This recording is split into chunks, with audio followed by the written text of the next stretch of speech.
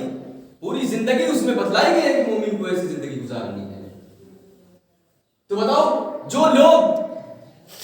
ایمان پر زندگی گزار رہے ہیں اور جو نہیں گزار رہے ہیں، ان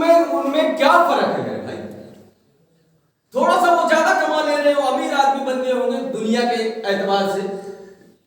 کہ لوگ ان کو چودھری سمجھ رہے ہوں گے، عہدے دار سمجھ رہے ہوں گے، یہی تو ہوگا۔ اور ایمان والا تھوڑا سا کمزور ہوگا کیونکہ وہ حلال روزی کے چکر میں ہوتا ہے۔ دیکھیں پھر بھی بہت سے حلال رزق والے بھی اللہ تعالیٰ نے ان کو بہت تباہ رکھا ہے بھائی۔ لیکن بات وہی ہے کہ اگر ہم نے اللہ کی نافرمانی میں زندگی گزار دی میرے بھائی نے،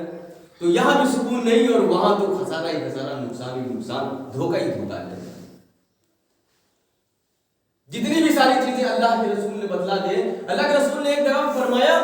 کہ جب اللہ کے رسول تشریف لائے تو صحابہ کرام نا وہ تھوڑا ہنس رہے تھے، کسی بات پہ بات کر کے وہ ہنس رہے تھے، تو اللہ کے رسول نے فرمایا کہ اگر میں جانتا ہوں اگر وہ تمہیں بتا دوں آخرت کی باتیں، قبر کی باتیں، تو تم ہنسنا بھول جاؤ گے، ہنسنا بھول جاؤ گے تم، یہاں تک کہ اپنے گھروں کو چھوڑ دو گے، اپنے گاؤں اپنے شہر کو چھوڑ دو گے اور جنگلوں کی طرف نکل جاؤ گے، اللہ کے سوا اور کچھ نہیں کرو گے۔ ایسی شدید، ایسی سخت وادیاں، ایسی گھاٹیاں آنے والی ہیں میرے۔ اللہ کے رسول نے فرمایا بندے کی جب بدکار انسان کی، گنہگار انسان کی، جو نبی پاک صلی اللہ علیہ وسلم کی شریعت پر عمل نہیں کرتا، اللہ کے حکم کو نہیں مانتا نا، آخر وقت جب اس کا آتا ہے تو ایسے روح اس کی قبض ہوتی ہے نا جیسے ریشمی چادر بیر کے درخت پہ ڈال دی جائے اور کھینچ لیا جائے، تو اس کا ریسا الگ ہو جاتا ہے، اس کا ریسا الگ ہو جاتا ہے۔ اسی طریقے سے بندے کے جسم سے جب روح کو کھینچا جاتا ہے نا، تب اس کی ہڈیوں کے جوڑ آپس میں ایک جوڑ الگ ہو جاتے ہیں، ریزہ ہو جاتا ہے اندر سے اس کا۔ تو جب بندے کو نہلایا جاتا ہے، کفنایا جاتا ہے نا، تو بندہ چیختا ہوتا ہے کہ میرے اوپر پانی ڈالنے والوں، میرے بدن پہ صابن رگڑنے والوں، ذرا آہستہ کرو، آہستہ کرو، ایسا لگتا ہے کہ میری کھال نکل جائے گی۔ ایسی شدید تکلیف میں وہ مبتلا ہوتا ہے، رگیں ٹوٹ چکی ہوتی ہے ایک دم سے، ایک جسم کا ریزہ ہو گیا ہوتا ہے اس کا، پانی بھی ڈالو نا تو اس کو تکلیف ہوتی ہے، جسم میں اگر وہ صابن، وہ مٹی رگڑی جاتی ہے نا تب بھی اس کو تکلیف ہوتی ہے، یا ایسی تکلیف ہوتی ہے وہ کہتا ہے کہ لگتا ہے میری کھال نکل جائے گی۔ مکھی بھی اگر آ کے بیٹھ گئی تو اسے لگتا ہے اس کے اوپر پہاڑ رکھ دیا گیا ہے، ایسی شدید تکلیف ہوتی ہے میرے بھائی۔ اور بے نمازی کے اوپر اللہ کے رسول فرماتے ہیں کہ ایک سانپ قبر میں مسلط کر دیا جاتا ہے جس کے ناخنوں کی لمبائی اتنی ہے کہ ایک دن مسلسل انسان چلتا رہے تو اس کی لمبائی کو پہنچ پائے گا، لوہے کے ناخن ہوں گے، اور ایک مرتبہ جب وہ مردے کو مارے گا نا تو 70 گز زمین میں دھس جائے گا، اور وہ یہ بولے گا بھی، وہ سانپ اس کو بتائے گا کہ یہ فجر کی نماز چھوڑنے تک میں تجھے ظہر تک ماروں گا اسی طرح،